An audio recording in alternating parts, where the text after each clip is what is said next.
Good morning, dear students.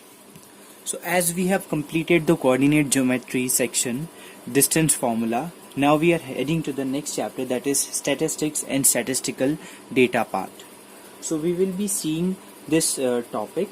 We'll be doing statistics and statistical data, and the next chapter, that is graphical representation of statistical data.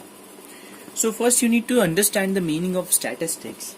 Statistics is a branch of mathematics which deals with the data. Now what kind of data? As you have already learned about the mean of the data, how to find the average, how to find mean, and how to draw the pie chart, pictograph, and all those things. So that is related to statistics only. So the statistics, it has certain criteria. And what is that criteria? That first of all you collect the data. First of all, the very first step in statistics, it includes collection. Collection of data is very important. Then after collecting, you need to classify your data, that what type of data is that. Okay, you need a classification. We will learn about the some types of classification that we will study. Then representation, what that means, how do you represent your data.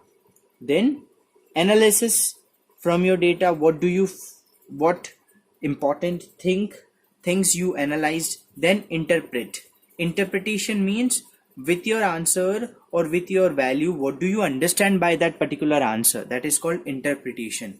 So this 5 points you have to keep in mind for doing the statistics. Okay, so let me tell you, that means the field of statistics has its level to level. That means it has its important place in the field of economics, business, industries, and all branches of science. Okay, and from the India, that means the Indian statistician, the very famous Indian statistician, that is PC Mahalanobis. Okay, so he has a very important place in the field of statistics. Okay, PC Mahalanobis. Okay, all right. So let us get into the chapter and let us understand what do we mean by statistical data. So we usually get the statistical data in two forms. Okay, statistical data in two forms, that is primary data, and another one is secondary data. Now there is a difference between the primary data and statistical data. The primary data, if the investigator collects the data by the personal observation and is solely responsible for the correctness of the data, then it is called the primary data. Say for example, if you are going for a survey, that means you are collecting your answers in say for example yes and no, or in the numbers. So that is called the primary data. And in the secondary data, if the investigator prepares the data based on the information provided by the different sources, then that is called the secondary data. That means you are not getting the data directly, you are getting the data from the different sources.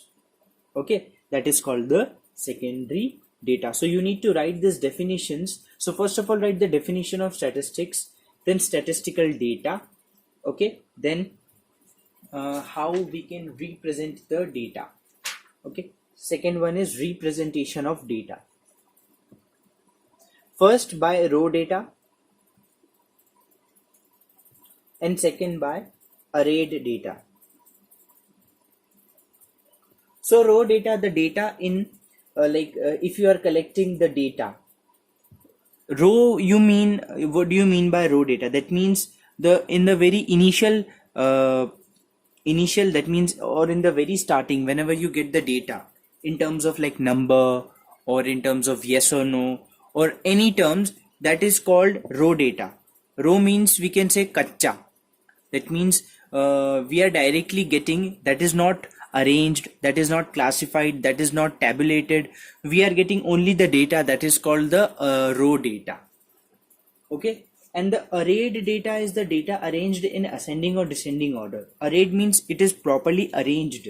That is called the arrayed data. And C1 is what? Grouped data. What do you mean by grouped data? Say for example, we say 0 to 10, 10 to 20, 20 to 30, 30 to 40.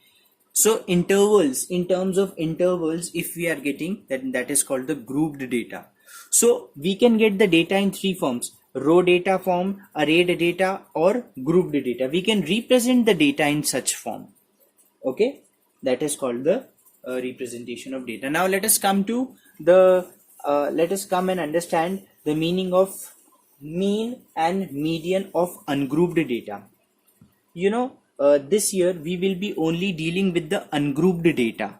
Ungrouped data, see, for the grouped data you will be seeing in the 10th class, and in the ungrouped data we will be seeing this year. So I'll explain you, I'll tell you what is the difference between grouped data and ungrouped data. Don't worry. Okay, but right now let us see what do we mean by mean of ungrouped data. See, mean, you know the formula. You know the formula of average. That is only called the formula of mean. Mean is equal to sum of observations upon number of observations. Sum of observation can be x1 plus x2 plus x3 and so on up to xn. Xn means wherever it is going up to. Okay, whole upon n, whatever the number of observations. Okay, this is the formula for the mean.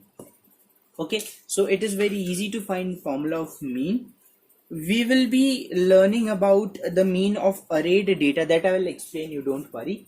Okay, and what and the median of the ungrouped data or row data. Median. See, for the median, first of all, we have to detect that what is the numbering of the data, what is the number of observation in our data. It depends, because for the even case the formula is different, and for the odd case the formula is different. Now what is even and odd in it?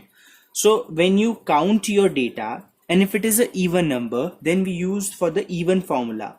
And if you count your data and it comes odd, then accordingly we have to use the data. We have to use the formula. So for the even number, the formula is 1 upon 2 n by 2th observation plus n by 2 plus 1th observation. And for the odd data, it is simply n plus 1 upon 2th observation. That I'll just try to understand how much you are trying to just get it. Will in the question you will understand more clearly. Okay, so that's it. Let us start the exercise now. This is it for the basic part. Let us head to the exercise now. So exercise 1A, the very first question I'm reading. Okay, if you can see here, just see that the number of roses in a garden on 30 days of a month are recorded as below. So you are given with the C, as you can see the data, that per day how much the rose they pluck. So what is the first question? What type of the collection of data is given? So this is what type of data they are showing. This is called the row data. Why row data? Because you are directly just writing on a paper that this day this much flowers are plucked, next day. So this is called the raw data. Okay, now what is the second question? What is the range of the collection? So let me tell you the formula for the range. Range of data is equal to, this is the highest value minus the least value. So whatever the highest value you have in your data, subtract it with the least value from your data, you will get the range of it. Secondly, what is the frequency of 50? So next what they are asking, that what is the frequency of 50? So you just have to see in the data how much the 50 is coming. So let me just count 1 2 3 4 5 times. Okay, so that is called that means for this you can directly write no in the copy, there's no issue. Okay, point wise you can, there's no step wise you have to do. Okay, write the data in the arrayed form. Arrayed form, how do we write the data in the arrayed form? From the descending to ascending, as I said.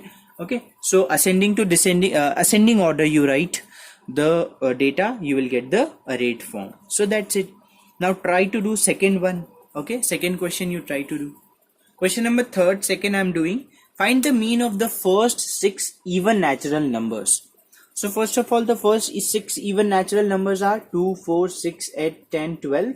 So the mean will be x bar. See, this is how we denote mean. Okay, this is called the mean. So sum of observation upon number of observation, that is 42 upon 6, that is 7. So 7 is the mean of the data. Now you can see that the fourth question, very easy. Find the mean of the following data. Fifth one also you can see the mean of the following data. You just need to add it and divide by the number of observation. Okay, now you just come to question number 7. Let me explain you 7. 6 and 7, they both are similar, so I'm explaining you 7th one. Try to do the 6th one. Okay, now coming to the 7th question. As you can see that this question, let me read it. The money spent by 30 students during the tiffin hours were as follows. So the money spent, that is 0 rupees, 5 rupees, 10, 20, 25, 30. And these are the number of students. Let us understand the orientation of the data. 5 students, they do not spend anything on the tiffin hours. 0 students, they spend 5 rupees. That means nobody spent 5 rupees for the tiffin hours. 12 are the students, those who spend rupees 10 in the tiffin hour. 7 students, they spend 20 rupees, 2 students 25, and 2 students spend 30 rupees. And the total number of students are 30, as it is given in the. So try to understand how we'll find the mean of it. The mean formula will be x1 f1 plus x2 f2 plus x3 f3 and so on up to xn fn whole upon f1 plus f2 plus f3 up to fn. This is the formula. Now what is x and what is f? So as you can see that this column is x and this column is f, where f is called the frequency of your data. Okay, so this is the variable x and this is the frequency of our data, that how much. 5 are the students, so always the numbers will be the frequency and this is the variable x, or we can say this is okay. So what will be the x1 f1? 0 into 5 plus 5 into 0 plus 10 into 12 plus 20 into 7 plus 25 into 2 plus 30 into 2 whole upon frequency. We already know the total sum. 5 plus 0 plus 12, this is already given 30, so we directly write 30. Now you just need to calculate it and get the answer. So the same thing you have to do in the 6th one. Okay, now let me give you the hint for the 8th one too. The second one, let us consider. We need to find a if the mean of 12, 0, 10, 16, a is 11. Mean is what? 11 here, and you have to add 12 plus 0 plus 10 plus 16 plus a whole divide by 1, 2, 3, 4, 5, 6. 6 is equal to 11, and from there you get the value of a. Okay, similarly try to do the 9th one also. We'll complete this exercise in the next lecture. Okay, see, this is very scoring chapter and very simple also. Okay, so I hope you all will get full marks in it. Okay, so thank you so much. Have a nice day. Bye bye.